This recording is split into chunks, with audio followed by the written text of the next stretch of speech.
Sir काम करणाऱ्या माणसाला सत्ता असो सत्ता नसो काही फरक पडत नाही सर मला. कारण की सत्ता असो नसो मी जनतेपर्यंत पोहोचतो. या जनतेपर्यंत आता एखादी गोष्ट शासनानं जी आर काढला की शासन म्हणत नाही की त्या सत्तेच्या माणसाला द्या सर. तसं बियाणे सगळ्यात जास्त पंढरपूर तालुक्यामध्ये आपल्या पटवर्धन खोलीमध्ये बियाण आले. तसंच त्या धाडसानं सर त्या किमतीनं मी सगळ्या जी योजना आहेत पूर्ण तालुक्याला निम्या सुद्धा जाणार नाहीत परंतु घनामध्ये आपल्या निम्या येणार सर मी 100% प्रयत्न केले. पहिल्यापासूनच जनतेची तळमळ आहे आणि एक समाजसेवेचं वेळ आहे. मी राजकारणी म्हणून ह्या गोष्टी कधी पाहिलेल्या नाही. नमस्कार, प्रभात न्यूज मध्ये सर्वांचं स्वागत. खर तर आपण बघतोय महाराष्ट्रामध्ये अनेक निवडणुका झाल्या. निवडणुकीमध्ये जो काम करतो त्याची किंमत कोणत्याही पक्षात स्वीकारली जाते किंवा त्याचं नाव त्या ठिकाणी होतं, मग पक्ष सत्तेत असो किंवा सत्तेत नसो. आता याच पद्धतीनं आज आपल्या या खास मुलाखतीमध्ये त्या ठिकाणी पंढरपूर तालुक्यातील पटवर्धन गणातील सोमनाथ झांबरे आपल्या या मुलाखतीमध्ये. खरं तर सर आमच्या प्रभात न्यूज मध्ये तुमचं स्वागत आहे. आणि आज तुम्हाला आमंत्रित करण्याचं खरं कारण म्हणजे सोलापूर जिल्हा परिषदच्या मार्फत जे शेष फंड असतो त्या शेष फंडाच्या मार्फत पशुसंवर्धन विभागाच्या अंतर्गत त्या ठिकाणी शेतकऱ्यांना बी बियाण्याचा लाभ होत असतो. आणि खर तर आता हा विषय एवढा गंभीर आहे का असं तुम्हाला वाटतंय? आम्ही त्याच्यावरती खूप सखोल चर्चा केली, प्रशासकीय अधिकाऱ्यांकडून त्याची माहिती घेतली आणि खरंच ही बाब खूप गांभीर्याची आणि जो पुढाकार घेऊन काम करतो त्याच्यासाठी खूप चांगली गोष्ट आहे. खरं तर आम्ही ज्यावेळेस ही सर्व डाटा कलेक्ट करत होतो त्यावेळेस आमच्या निदर्शनास आलं की पंढरपूर तालुक्यामध्ये त्या ठिकाणी 3643 शेतकऱ्यांना त्या ठिकाणी पशुसंवर्धन विभागाच्या मार्फत बी बियाणाचं वाटप झालं. म्हणजे त्यामध्ये मका असेल, ज्वारी असेल, या बियाणाचं वाटप झालं. आता हा विषय अजून सुद्धा तुम्हाला लक्षात आला असेल आता हा विषय काय, परंतु पंढरपूर तालुक्यामध्ये 16 पंचायत समितीचे गण आहेत आणि 16 पंचायत समितीच्या गणापैकी त्या ठिकाणी पटवर्धन कुर्ली एकट्या गणानं 1031 शेतकऱ्यांना त्या ठिकाणी लाभ मिळालेला आहे. आता हा मात्र विषयाचा आहे आणि तो चर्चेचा आहे. कारण 3643 शेतकऱ्यांपैकी जर 1031 जर तुम्ही शेतकऱ्यांना न्याय देऊ शकला तर खरंच तुम्हाला आज मुलाखतीला बोलणं तितकंच आमच्यासाठी क्रमप्राप्त होतं. कारण अनेक पंचायत समितीच्या सदस्याकडून अपेक्षा असते की तिथल्या नागरिकांना लाभ मिळाला पाहिजे, शेतकऱ्यांपर्यंत पंचायत समितीच्या मार्फत असतील किंवा पशुसंवर्धन विभागाच्या मार्फत असतील त्या गोष्टी त्यांच्यापर्यंत पोहोचल्या पाहिजे. परंतु पुढाकार घेणारा नेता किंवा पुढाकार घेणारा एखादा प्रतिनिधी असावा त्याचाच प्रत्यय म्हणजे आज प्रमिना सोमनाथ झांबरे म्हणजेच आज त्यांचे मिस्टर सोमनाथ झांबरे साहेब आहेत आपल्यासोबत. खरं तर साहेब हे सर्व गोष्टी तुम्ही केल्या आणि पंचायत समितीच्या या डिपार्टमेंटमध्ये 16 पंचायत समितीच्या गणापैकी आज पटवर्धन कुर्लीचं नाव तुम्ही त्या ठिकाणी खूप मोठ्या चर्चेत आणलं आणि 1031 शेतकऱ्यांना त्या ठिकाणी तुम्ही न्याय द्यायचं काम केलं. खरं तर तसा हिशोब काढला तर 227च एका गणाला ह्या शेतकरी वाटप केलं जाऊ शकतं. परंतु जो शेतकरी जास्त फॉर्म भरेल, जो शेतकरी पुढाकार घेऊन जास्तीत जास्त शेतकऱ्यांना मिळवून देईल त्यालाच जास्त मिळालं याचाच प्रत्यय म्हणजे आज पटवर्धन कुर्लीचा गण आहे. खरं तर सर आम्हाला या विषयाची सविस्तर माहिती सांगा की तुम्ही कशा पद्धतीने हा उपक्रम राबवला. नमस्कार सर. कसं आहे मला पहिल्यापासूनच जनतेची तळमळ आहे आणि एक समाजसेवेचं वेळ आहे. मी राजकारणी म्हणून ह्या गोष्टी कधी पाहिलेल्या नाही. आता जरी माझी मिसेस पंचायत समिती सदस्य झाली असली तरी मी लोकांपर्यंत मी पहिले सर आम्ही माझी मिसेस ग्रामपंचायत सरपंच होती देवडी. मग मला एक आवड आहे जनसेवेची पहिल्यापासूनच. मी एक तळागाळातला सर्वसामान्य शेतकरी सर. आमची काही असं म्हणजे जास्त आम्ही श्रीमंत वगैरे नाही, गरीबच माणसं आहे. परंतु एक काम करण्याची आवड, काम करण्याची कला एक सर आहे. मी आमच्या गावामध्ये सर सुद्धा देवडे गाव आहे आमचं. मग देवडे गावामध्ये सर आम्ही काय करायचो किंवा असे कुठली योजना आली तर मी सर्वसामान्य जनतेपर्यंत राबवत होतो. मग ते करून तर सर आम्ही इथपर्यंत आज पंचायत समितीपर्यंत पोहोचलो सर्वसामान्यांची योजना देऊन. मग आता पाठीमागच्या महिन्यामध्ये एक जी आर आला किंवा सर्वसामान्य बाबा एक शेतकऱ्यांनी बाबा एक बी बियाण्यासाठी अर्ज करावा. सोलापूर जिल्हा परिषद फंडातून जे 5% जे अनुदान असतं त्या अनुदानावर हे फंड वाटप करून त्याच्या बॅगा आपण शेतकऱ्यांपर्यंत पोहोचवतो. पाठीमागच्या काळामध्ये आमच्या गावात भरपूर बॅगा सर मी वाटल्या.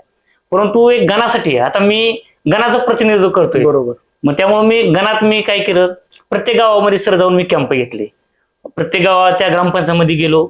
एक त्यांच्या गावाच्या ग्रुपमध्ये टाकलं की बाबा मी उद्या तुमच्या गावामध्ये ग्रामपंचायतमध्ये येतोय, तुम्ही शेतकऱ्यांनी यावं. मी आव्हान केलं शेतकऱ्यांना आणि मी बाबा सर मी फॉर्म घेऊन आलो स्वतः, म्हणजे आमच्या ग्रामपंचायतीमध्ये मी झेरॉक्स काढून मी स्वतः फॉर्म घेऊन आलो. फक्त त्या शेतकऱ्यांना मी आधार कार्ड झेरॉक्स आणि 7/12 उतारा हे तेवढं मी आणायला लावलं. आणि मी फॉर्म भरून पंढरपूर तालुक्यात सर सगळ्यात जास्त पटवर्धन कुर्ली गणातून फॉर्म भरले सर. नाही, मी आज तुम्हाला त्या चर्चेसाठी बोलवलं, कारण पंढरपूर तालुक्यामध्ये 16 पंचायत समितीचे गण आहेत हो सर. आणि एकाच गणासाठी त्या ठिकाणी 1031 शेतकऱ्यांना त्या ठिकाणी लाभ तुम्ही मिळवून दिलाय. खरं तर हे प्रत्येक पंचायत समितीचा सदस्य करू शकत होता, परंतु आपण म्हणतो की जर पुढाकार घेतला तर शेतकऱ्याला तळागाळातल्या स्कीम पासून ते जी सर्वात जास्त महत्वाची स्कीम आहे तिथपर्यंत पोहोचवायचं काम तिथला प्रतिनिधी करतो. म्हणून खरं तर आज सर तुम्हाला आमच्या या मुलाखतीमध्ये बोलवलं. सर, हे करत असताना आज शेतकरी संभ्रमात असतो की आपल्याला पंचायत समिती मार्फत काय मिळतं, पशुसंवर्धन विभागामार्फत काय मिळतं, खरं तर काय योजना असतात आणि शेतकऱ्यांनी काय केलं पाहिजे? आता सध्या तर बी बियाण्याची योजना आपण वाटप केली, म्हणजे मी फॉर्म भरून घेतले, बियाणे आले बी, आज वाटप बी केले. आता बऱ्यापैकी शेतकऱ्यांनी रानात मका बी लावली, कारण की जुलै महिना आहे, पेरणी दिवस आहेत, ऊस वगैरे लावून त्यामध्ये शेतकरी आपले सर्वसामान्य मका लावतात आणि ते शेतकऱ्यांनी बियाणे बी लावले. आता पुढच्या आठवड्यामध्ये सर महिला बाल कल्याणच्या योजना आहेत, मुलींना सायकल असेल, महिलांना शिलाई मशीन असेल, ते वाटप आपण आता पिठाची गिरणी असेल, अपंगासाठी दिव्यांगासाठी योजना आहेत. परत तुमच्या कृषी योजना आहेत सर, कडबा कट्टर असेल, रोटर असेल, ताडपदरी असेल, ती शेतकऱ्यापर्यंत सर्वसामान्य शेतकऱ्यांना सर मी मिळवून देण्याचा प्रयत्न करणार आहे. आता पुढच्या आठवड्यामध्ये सर ती योजना चालू होतील. तुम्हाला सोशल मीडिया मार्फत तुम्हाला कळेलच बाबा, हा मी प्रत्येक ग्रामपंचायतीमध्ये जाऊन आता जसं बियाणे सगळ्यात जास्त पंढरपूर तालुक्यामध्ये आपल्या पटवर्धन कुर्लीमध्ये बियाणे आले, तसंच त्याच धाडसानं सर त्याच किमतीनं मी सगळ्या जी योजना आहेत पूर्ण तालुक्याला निम्या जाणार नाहीत, परंतु गणामध्ये आपल्या निम्या नाही सर मी 100% प्रयत्न करेन. खरं तर जसं तुम्ही आता म्हणला की मी माझ्या गणासाठी 100% जास्तीत जास्त स्कीम असेल, योजना असेल पोहोचवायचा प्रयत्न करेल. परंतु आज आम्ही बघतोय सरकार एका ठिकाणी असं भासवतोय की सत्तेत जर तुम्ही नसाल तर तुम्हाला काही सुद्धा मिळणार नाही, तुम्हाला फक्त तुमच्या तोंडाला पालं पुसली जातील, असा प्रकार बऱ्याच ठिकाणी आपल्याला पाहायला मिळतोय. परंतु आज इथं वेगळं चित्र आहे, कारण तुम्ही आज बघायला गेल तर तोतरे वाजवणारा माणूस या पक्षातून निवडून आला, म्हणजे शरद पवार यांच्या पक्षातून निवडून आला आणि आज सत्तेत नाही तो पक्ष, परंतु एवढ्या धाडसानं काम करताय. एकंदरीत सत्तेत असलेला पक्ष आणि सत्तेत नसलेला पक्ष कसं बघताय याकडे? सर काम करणाऱ्या माणसाला सत्ता असो सत्ता नसो काही फरक पडत नाही सर मला, कारण की सत्ता असो नसो मी जनतेपर्यंत पोहोचतो. या जनतेपर्यंत आता एखादी गोष्ट शासनानं जी.आर काढला की शासन म्हणत नाही की त्या सत्तेच्या माणसाला द्या सर, बरोबर, शासन सर्वसामान्य माणसापर्यंत ती योजना पोहोचवायचं काम करतं. मग राज्याचे मुख्यमंत्री साहेब असतील, उपमुख्यमंत्री साहेब असतील, त्यांनी जर एखादा जी.आर काढला, एखाद्या सचिवाने एखाद्या कलेक्टर साहेबांनी जर जी.आर काढला, ते जी.आर सर सर्वसामान्य शेतकऱ्यांपर्यंत आपण पोहोचू शकतो. त्याला काय सत्ता असो नसो काही नाही, मी सर्वसामान्य शेतकऱ्यांपर्यंत पोहोचलो, त्यांचे फॉर्म भरून घेतले, मी फॉर्म पशु विभाग सर्व विभाग पंढरपूरला जमा केले आणि त्यातून ती बॅगा आणल्या. मग ती सत्ता असो नसो मला काही फरक पडत नाही, तेवढं माझ्या धाडस आहे, मी तेवढ्यात माझी हिंमत आहे, मी ती जाऊन मी काम करणार माणूस आहे. खरं तर आज सर बघत असताना जिल्हा परिषदच्या शिक्षण संस्था असतील, आरोग्य विभाग असेल, एक पंचायत समितीचा सदस्य म्हणून तिथं त्रुटी काय वाटतात आणि काय तुमची संकल्पना त्याविषयी? आता सर पाठीमागच्या आठवड्यामध्ये मी आमच्या गावामध्ये आरोग्याचा कॅम्प घेतला होता सर, जवळजवळ 100 ते 110 लोक झाली. त्यांचं ECG आम्ही मोफत केलं, त्यांच्या गोळ्या औषधं, कोणाचा थंड ताप सगळं मग आम्हाला रोपळे सर आहे, आरोग्य विभाग आहे, त्यामार्फत आम्ही ती म्हणजे आरोग्य जर योजना बाबा आता शासन एवढं मदत करतंय किंवा आपण जर कुठल्याही गावात जर कॅम्प घेतला तर शासन तिथं त्या PCचे बाबा आरोग्य केंद्र येतात, त्यांची आशा वर्कर असेल, डॉक्टर असेल, आशा ताई असतील, ते सर्वजण येऊन आपल्याला लाभ देतात. परंतु तो लाभ आपण घेत नाही, सर्वसामान्य शेतकरी लाभ घेत नाही, मग तो लाभ देण्याचं काम सर आपण करत आहोत. खरं तर गेल्या फेब्रुवारी मध्ये निवडणुका झाल्या, आज 5-6 महिने तुमच्या या कारकिर्दीला झालं. एखादा प्रसंग सांगू शकाल का की खरंच या गाण्यामध्ये ती अडचण होती आणि खुद्द सोमनाथ झांबरे यांच्या प्राधान्याने ती सॉल्व्ह झाला प्रश्न, असं एखादा सांगू शकाल का? आता सर जास्त काय हे बियाण्याचा आपण विषय घेऊ, आता ह्या विषयावर आपण चर्चा करूया. आता पिराची कुर्ली असेल, चिंचणी असेल, आवे, तरडगाव, पटवर्धन कुर्ली, शेळवे, वाडी कुर्ली, ह्या माझ्या गणातील सगळेच गावं सर, प्रत्येक गावामध्ये एक 10-10 पिशव्याचं कधी वाटप झालं नव्हतं ह्याच्या अगोदर. तुम्ही ह्याच्या अगोदर जर आराखडा बघितला प्रशासनावर तुम्ही घेतला, मी ते घेतलेला आहे, एक 10-20 पिशव्या सर जात नव्हते किंवा शेतकरीपर्यंत ही योजना पोहोचत नव्हती. मी सर आता जवळजवळ आपल्या गावामध्ये 1031 जणांना मी शेतकऱ्यांना हा लाभ दिलेला आहे. म्हणजे प्रत्येक गावात किमान सर 200, 180, 200 लोक शेतकऱ्यांपर्यंत मी पोहोचलेला आहे. मग हा प्रसंगच आहे ना. बरोबर. जिथं 10 लोकांना शेतकऱ्यांना मिळत नव्हतं तिथं मी 100-200 शेतकऱ्यांना दिलं. Yes, yes. ते मग ते माझ्यासाठी म्हणजे मोठेपणा आहे सर, ते माझ्यासाठी चांगलं आहे. खर तर ह्या गोष्टी करत असताना आज रस्त्याचा प्रमुख मुद्दा आहे. त्या ठिकाणी आरोग्याची समस्या आहे. जिल्हा परिषद जे आज लहान मुलं शिकतायत यांच्या संदर्भात तुम्हाला ज्या त्रुटी लक्षात आल्या की ह्या केलं पाहिजे, असं काय तुमच्या डोक्यात नियोजन आहे की शिक्षण संस्थेला काय असलं पाहिजे आणि मी प्रशासनाकडे भविष्यात ती मागणी करू शकतो, असं काय आहे का डोक्यात? आता सर काय झालंय, जो आमचा पंचायत समिती सदस्याला जो 15 युक्त आयोग येतो वाटप, सर ते अजून आमचं वाटप झालेलं नाही. आम्ही बीडीओ साहेबांकडून पाठपुरावा केलेला आहे, बीडीओ साहेबाचं डन आहे.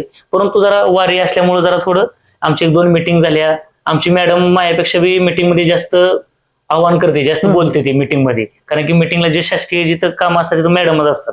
मी जास्त करून बाबा सर्वसामान्य शेतकऱ्यांपर्यंत फक्त योजना पोहोचण्याचं मी काम करतो. मग जे बाबा आपल्या भागातील जे शाळा आहेत, रोड आहेत, त्याचा आम्ही प्रस्ताव दिलेला आहे. जवळजवळ 10-10.5 कोटी रुपये आपल्या पंचायत समिती पंढरपूरला निधी आलेला आहे. प्रत्येक आम्ही बीडीओ साहेबाला आम्ही मागणी केली आहे, हा निधी आम्हाला समसमान पाहिजे. बरोबर. जर आम्हाला तुम्ही जर निधी दिला, सत्तेत असो नसो आम्ही निधी घेणार नाही, आम्हाला समसमान निधी द्या. कारण की जसा निधी हा जेव्हा 18 गण आहेत त्या 18 गणाच्या गावामध्ये 16 जे आहे 16 जे आहे त्या 16 गणाला आपल्याला निधी द्यायचा आहे. मग तुम्ही समसमान दिला पाहिजे. कारण की पटवर्धन कुर्लीत निधी कमी, पिराया कुर्लीत निधी जास्त असं करून चालणार नाही. किंवा आम्ही सत्तेत नाही म्हणून तुम्ही आम्हाला निधी कमी द्या, तर आम्ही ह्या गावांना कसं निधी वाटप करणार? आणि तुम्ही बाबा एखादा सदस्य तुम्ही सत्तेतला आहे, तुम्ही जर त्यांना जास्त निधी दिला तर तू त्या गावाने देणार. मग आम्ही आमच्या गावाने काय केलंय, या पाप केलंय का? आमच्या गावाला निधी मिळाला पाहिजे ना, अशी आम्ही प्रामुख्याने सर मागणी केलेली आहे. आज शेतकरी त्या ठिकाणी पशुसंवर्धन विभागाच्या मार्फत तुम्ही हे बी बियाणं वाटप केलं. शेतकरी खरं तर आज तुम्ही प्रामुख्याने एक गोष्ट नोटेड केली की मी एका गावात ज्या 10 पिशव्या मिळत नव्हत्या त्या गावात 100 पिशव्या त्या गावाला द्यायचा प्रयत्न केलाय. खरं तर एक शेतकऱ्यांना काय आव्हान असणार आहे की शेतकऱ्यांना काय केलं पाहिजे, उत्स्फूर्त होऊन प्रतिसाद कसा घेतला पाहिजे आणि या योजनांचा लाभ घेण्यासाठी त्यांना काय आव्हान करा? आता सर ही बियाण्याची योजना झाली. उद्या जर भविष्यात एक 8-10 दिवसानं कृषीच्या योजना आल्या, महिला बाल कल्याणच्या योजना आल्या, तर सर मी प्रत्येक गावाचा माझ्याकडे ग्रुप आहे. प्रत्येक गावाच्या ग्रुपला मी जॉईन आहे सर.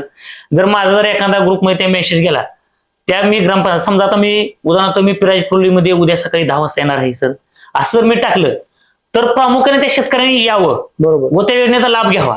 एखाद्या शेतकऱ्याला जर योजना आपल्याला द्यायची असेल तर सर त्यांनी फॉर्म भरून दिला पाहिजे. बरोबर. कारण की कागदाशिवाय काही नाही. कारण की मी बी त्यांना योजना एखादी देणार आहे तर ते फॉर्म भरून दिल्याशिवाय मी ती योजना शेतकऱ्यांपर्यंत सर मी पोहोचू शकत नाही. त्यामुळं प्रामुख्याने शेतकऱ्यांना एक आव्हान आहे किंवा एखाद्या जर योजनेचे मी अंमलबजावणी करत असेल तर तुम्ही सर्वजण जेवढ्या संख्येने असाल तेवढ्याच संख्येला मी द्यायला मी बांधील आहे, मी जबाबदार आहे. परंतु तुम्ही माझ्यापर्यंत या ना, तुम्ही माझ्यापर्यंत आला तर मी तुमच्यापर्यंत एखादी योजना मी पोहोचवू शकेल. त्यामुळे शेतकऱ्यांनी यावं असं मी शेतकऱ्यांना आव्हान करतो. खरं तर हे होते आपल्यासोबत सोमनाथ झांबरे साहेब. खरं तर तुमच्या लक्षात आलं असेल आमच्या गप्पाच्या पाठीमागचा जो काय अर्थ होता की सत्ता असो सत्ता नसो, पळणारा माणूस किंवा पुढाकार घेऊन काम करणारा माणूस, त्या ठिकाणी आज झांबरे साहेबांच्या प्रयत्नातून आपण बघतोय की पिराची कुर्लीतील शेतकरी असतील किंवा पटवर्धन कुर्लीतील हा गण असेल, त्या गणातील शेतकऱ्यांना हा खूप मोठा लाभ त्या ठिकाणी मिळाला.